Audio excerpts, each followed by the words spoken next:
स्वागत है आप सभी का एक और नए वीडियो में। तो आज का ये वीडियो होने वाला है क्लास 10th के लिए, जिसमें हम वेरी मोस्ट इंपॉर्टेंट क्वेश्चन देखने वाले हैं इंग्लिश सब्जेक्ट के लिए, जो आपके फाइनल एग्जाम फरवरी में होने वाला है। उसी के लिए मोस्ट इंपॉर्टेंट क्वेश्चन इस वीडियो में हम देखने वाले हैं, जो कि बहुत ही आसानी तरीके से समझ में आएगा और आप क्वेश्चन को आसानी तरीके से कर पाओगे। तो आप लोग सब्सक्राइब करके वीडियो को लाइक कर देना।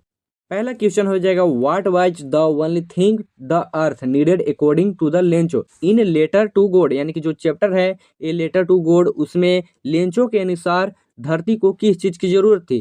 तो एक हेवी बारिश यानी कि तेज बारिश की जरूरत थी। तो राइट आंसर हो जाएगा ऑप्शन नंबर बी, और बी में यहाँ पे लिखा गया है ए हेवी डाउनपोर और ए शावर।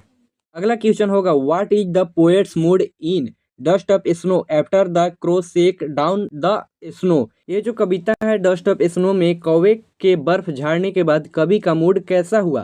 तो नकारात्मक से सकारात्मक में बदल गया, यानी कि change from a negative to a positive one. यानी कि इस क्वेश्चन का राइट आंसर हो जाएगा ऑप्शन नंबर सी। अगला क्वेश्चन है, what did the young seagull fear before his first flight. तो यहाँ पे क्वेश्चन का मतलब होगा, युवा सीगल अपने पहले उड़ान से किससे डर रहा था? यानी कि जो सीगल पक्षी है एक, वो किससे डर रहा था? तो यहाँ पे ऑप्शन हो जाएगा ऑप्शन नंबर डी में लिखा गया है, फॉलिंग एंड इंजरिंग हिमसेल्फ। अगला क्वेश्चन है, व्हाट डिड एने फ्रैंक कॉल हर डायरी। यानी कि एने फ्रैंक ने अपनी डायरी को क्या नाम दिया था? तो क्या नाम दिया था? किटी, जो कि ऑप्शन नंबर ए में आप लोग देख सकते हो। अगला है, in fire and ice what does fire symbol. यानी कि जो चैप्टर है फायर एंड आइस, उसमें फायर किसका प्रतीक है? तो किसका प्रतीक है? इच्छा और लालसा। यानी कि ऑप्शन नंबर बी में यहाँ पे लिखा गया है डिजायर और पैशन। अगला है, what does the tiger in A tiger in the zoo long for. यानी कि जो चैप्टर है ए टाइगर इन द जू में बाघ किस चीज का लालसा रखता है? तो क्या चीज का लालसा रखता है? तो जंगल में स्वतंत्रता के लिए लालसा रखता है। और वो ऑप्शन कौन सा होगा? ऑप्शन नंबर बी में यहाँ पे लिखा गया है freedom in his natural habitat. अगला क्वेश्चन है, what is the central theme of the बोल पोएम। यानी कि जो पोएम है द बोल पोएम, उसमें पोएम का मुख्य विषय क्या है? ऑप्शन हो जाएगा ऑप्शन नंबर बी, और यहाँ पे लिखा गया है the sense of loss and how to cope with it. तो खोने का दुख और उससे सीखना। अगला क्वेश्चन है, यहाँ पे लिखा गया है, what tragic event led to Kisa Gotami's realization in the sermon at Banaras. यानी कि कहने का मतलब है द शेरमोन एट बनारस में किस्सा गोतामी ने क्या खोया था? तो वो अपने बेटा को खोई थी। यानी कि जो ऑप्शन नंबर सी है इसका सही होगा। अगला क्वेश्चन है, why did Custard the dragon cry for realio trulio little house in the tale of Custard the dragon. यानी कि जो क्वेश्चन का कहने का मतलब है कस्टर्ड ड्रैगन ने रियलियो ट्रूलियो लिटिल हाउस क्यों मांगा? तो वो बहुत डरपोक था। यानी कि इसका राइट आंसर हो जाएगा ऑप्शन नंबर ए, और ए में यहाँ पे लिखा गया है because he was afraid.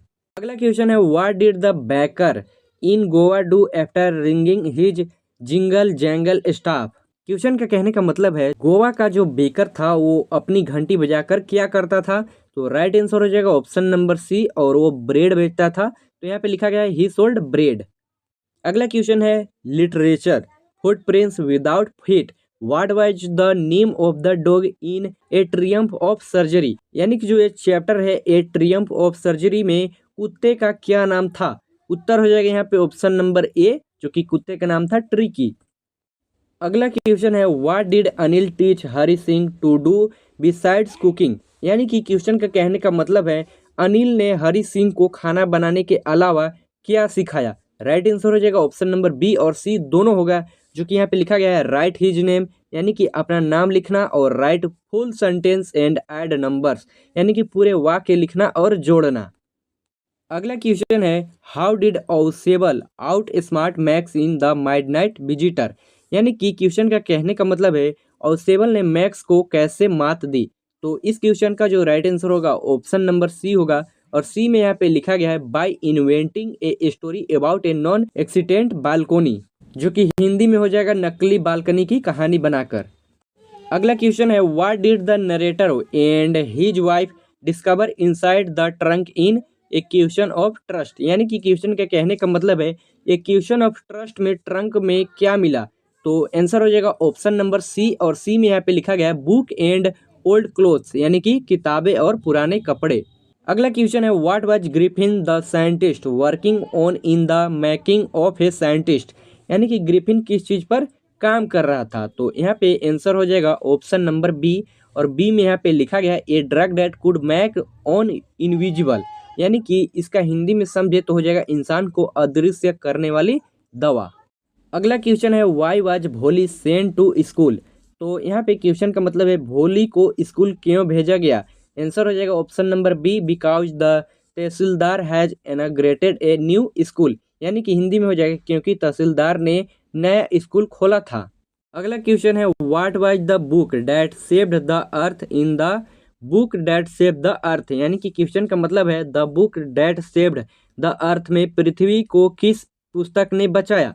Answer हो जाएगा ऑप्शन नंबर बी, और बी में यहाँ पे लिखा गया मदर गोस नर्सरी राइम्स। अगला क्वेश्चन हो जाएगा टेंस से, और आप लोग अपना टेंस अच्छे से क्लियर कर लेना, क्योंकि 1 से 2 क्वेश्चन जो एमसीक्यू का रहता है वो टेंस से आता ही है।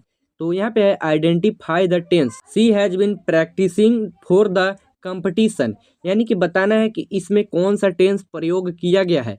तो इसमें कौन सा प्रयोग किया गया है, तो उत्तर हो जाएगा ऑप्शन नंबर डी में प्रेजेंट परफेक्ट कंटिन्यूअस टेंस। अब यहाँ पे समझो ऑप्शन नंबर डी ही यहाँ पे क्यों होगा। ऐसे कंपटीशन लेवल की अगर आप लोग क्वेश्चन सोल्व करोगे तो कुछ इस प्रकार से सोल्व करना होगा। सिंपल प्रेजेंट टेंस में आईएनजी नहीं लगता है, यानी कि जो भी आपका वर्ब रहेगा उसमें आईएनजी नहीं लगेगा, और यहाँ पे प्रेजेंट परफेक्ट टेंस में भी आईएनजी नहीं लगेगा। और ऑप्शन नंबर सी में यहाँ पे है प्रेजेंट कंटिन्यूअस टेंस, इसमें तो यहाँ पे जो भी वर्ब रहेगा उसमें आईएनजी लगेगा, बट यहाँ पे बीन नहीं लगेगा। और इसमें यानी कि ऑप्शन नंबर डी में प्रेजेंट परफेक्ट कंटिन्यूअस में यहाँ पे हैज बीन भी लगेगा, और जो वर्ब है हमारा उसमें आईएनजी भी लगेगा, यानी कि ऑप्शन नंबर डी हमारा इस क्वेश्चन का सही है। अगला क्वेश्चन है मॉडल से, you not talk loudly in the library, library में जोर से बात नहीं करनी चाहिए।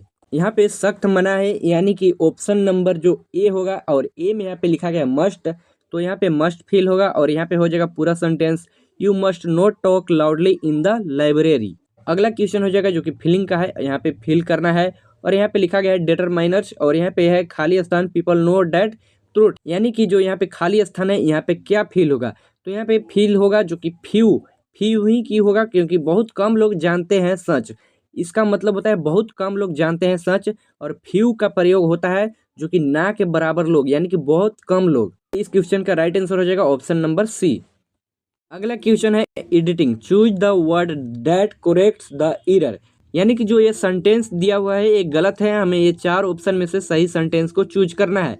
आपको मालूम होना चाहिए कि न्यूज जो वर्ड है वो हमेशा सिंगुलर होता है, और सिंगुलर के साथ आर नहीं लगता, यानी कि क्वेश्चन में तो गलत दिया गया है, बट यहाँ पे देखा जाए तो यहाँ पे 2 में ईज लगाया गया है, एक में है वाज, एक में है वेयर, यानी कि वेयर तो नहीं होगा, यानी कि ऑप्शन नंबर डी तो इसका होगा नहीं।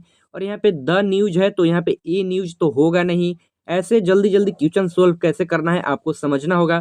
अब यहाँ पे है 2 ऑप्शन, एक में लिखा गया है ए न्यूज इज अपसेटिंग, और दूसरा यहाँ पे द न्यूज वाज अपसेटिंग। हमारे पास अब 2 ऑप्शन बचा हुआ है जो कि है ऑप्शन नंबर ए और ऑप्शन नंबर सी।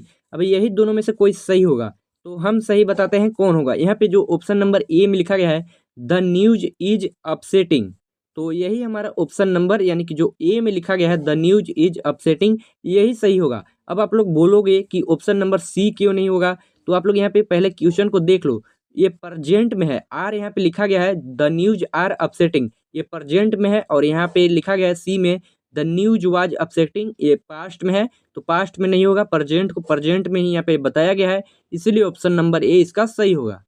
अगला क्वेश्चन है यहाँ पे subject verb concord neither the student nor the teacher present. तो यहाँ पे बेसिक से आपका पढ़ाई नहीं हुआ है, फिर भी हम आपको बताते हैं कि इस क्वेश्चन को नियम से कैसे सोल्व करना है। कुछ इस प्रकार से नियम होता है जो कि हम आपको समझाते हैं। यहाँ पे जो एन लिखा गया है सिंगल एन, ये इसका मतलब है नेदर। मोबाइल में पूरी तरह से लिखा नहीं जा सकता, इसलिए हम आपको समझाते हैं। एन का मतलब है यहाँ पे नेदर, और जो एन ओ लिखा गया है वो हो जाएगा नोर। अब यहाँ पे आपको समझना है, जो यहाँ पे एन लिखा गया है इसका मतलब है यहाँ पे नेदर, और यहाँ पे S1 में हो जाएगा जो कि है सब्जेक्ट 1, यानी कि द स्टूडेंट्स है हमारा, वो हो जाएगा सब्जेक्ट 1, और बाकी यहाँ पे जो एन ओ लिखा गया है ये हो जाएगा हमारे यहाँ पे नोर, और बाकी यहाँ पे सब्जेक्ट 2 में हमारा क्या होगा द टीचर, जो कि यहाँ पे लिखा गया है द टीचर, यही होगा हमारा यहाँ पे सब्जेक्ट 2 में। अब हमें क्या करना है कि जो यहाँ पे खाली स्थान है यहाँ पे क्या फील होगा, तो आपको बता दें सब्जेक्ट टू के अनुसार हमें देखना रहता है। जैसे हमारा सब्जेक्ट टू है यहाँ पे द टीचर और ये सिंगुलर है, तो हमें यहाँ पे सिंगुलर फील करना है, यानी कि हमें यहाँ पे आर, हैव, वेयर ये तीनों गलत है, यानी कि ऑप्शन नंबर ए हमारा सही होगा। बेसिक से अगर पढ़ाई होता तो आपको और अच्छे से समझ आता, इसीलिए यहाँ पे इतना ही बताया जा रहा है आपको। तो इसका राइट आंसर हो जाएगा ऑप्शन नंबर ए। अगला क्वेश्चन है reported speech transform to indirect speech he said I am going to Delhi tomorrow. अब इस क्वेश्चन को 10 से 15 सेकंड में, यानी कि उससे भी कम समय में कैसे सोल्व करना है, कंपटीशन लेवल की तैयारी से आपको बताते हैं कि जल्दी से जल्दी इस क्वेश्चन को कैसे सोल्व करना रहता है। आपको मालूम होगा कि एम का जो पास्ट फॉर्म रहता है इनडायरेक्ट स्पीच में वो वाज हो जाता है, और जो टुमारो का मतलब हो जाता है यहाँ पे द नेक्स्ट डे, और अगर यहाँ पे लिखा रहता है यस्टरडे तो प्रीव्यूज ईयर डे ऐसे कुछ हो जाता। तो यहाँ पे लिखा गया है एम है यहाँ पे, और यहाँ पे टुमारो, इतना ही से हम क्वेश्चन को सोल्व कर देंगे। एम में हमें क्या ढूंढना है, वाज। वाज हमें देखना है किस किस में है, इसमें वाज है, इसमें इज है तो इज को हम काट देंगे, यहाँ पे भी वाज लिखा गया है, और इसमें विल है तो विल को भी काट देंगे। अब यहाँ पे देखना होगा जो कि कितना हमें दो ऑप्शन मिला है, इसमें हमें देखना होगा टुमारो। टुमारो का क्या होगा, मैंने बताया था आपको कि टुमारो का द नेक्स्ट डे होगा, यानी कि ऑप्शन नंबर ए में यहाँ पे टुमारो लिखा गया है, यानी कि ए ऑप्शन नहीं होगा हमारा। सी में यहाँ पे लिखा गया है द नेक्स्ट डे, और यहाँ पे पूरा सेंटेंस देखे तो यहाँ पे हो जाएगा he said that he was going to Delhi the next day, यानी कि ऑप्शन नंबर सी होगा जो हमारा सही हो जाएगा। बेसिक लेवल से अगर आपको पढ़ाया जाता तो आपको और अच्छे से समझ में आता, लेकिन आपको नहीं समझ में आया होगा तो आप लोग एक बार और देख लेना, आपको समझ में आ जाएगा। अगला क्वेश्चन है formal letter in a letter to editor what should be the main purpose of the body paragraph. तो यहाँ पे इस क्वेश्चन का जो राइट आंसर हो जाएगा, जो कि यहाँ पे है बॉडी में क्या होना चाहिए, क्या होना चाहिए बॉडी में, तो ऑप्शन नंबर सी में यहाँ पे लिखा गया है to state the problem issue and offer constructive suggestion. तो यहाँ पे इस क्वेश्चन का right answer option number C होगा। अगला क्वेश्चन है discursive passage the main purpose of a discursive passage is to, यानी कि मुख्य उद्देश्य क्या रहता है, तर्कपूर्ण विचार, अलग अलग पक्ष रखना, यही सब रहता है, और यही सब आपका बी ऑप्शन में है, यानी कि ऑप्शन नंबर बी इसका सही होगा। अगला क्वेश्चन है I will finish my work by the end of the week she said. इस क्वेश्चन को भी वैसे ही सोल्व करना है जैसे मैं बताया हूँ। जैसे यहाँ पे विल का हो जाता है वुड, और आपको सभी ऑप्शन में देखना है वुड किस में लिखा हुआ है उसी को आपको टिक करना है। ऐसा नहीं है कि अगर 3 ऑप्शन में विल ही लिखा है और एक में वुड लिखा है तभी इसको टिक करना है, अन्यथा नहीं करना है। तो ऐसे आप लोग देख लेना, इसका राइट आंसर हो जाएगा ऑप्शन नंबर ए। अगला है और ये लास्ट क्वेश्चन होने वाला है formal letter which option is the correct solution for a formal letter to unknown person, यानी कि अननोन पर्सन को कैसे संबोधित करना है ये क्वेश्चन कह रहा है। तो अननोन पर्सन को कैसे संबोधित करते हैं, डियर सर या मैडम, यानी कि ऑप्शन नंबर बी में यहाँ पे लिखा गया है। उम्मीद करते हैं कि आज का वीडियो आपको अच्छा लगा होगा। हम मिलते हैं किसी और वीडियो में, आप लोग सब्सक्राइब करके वीडियो को लाइक कर देना।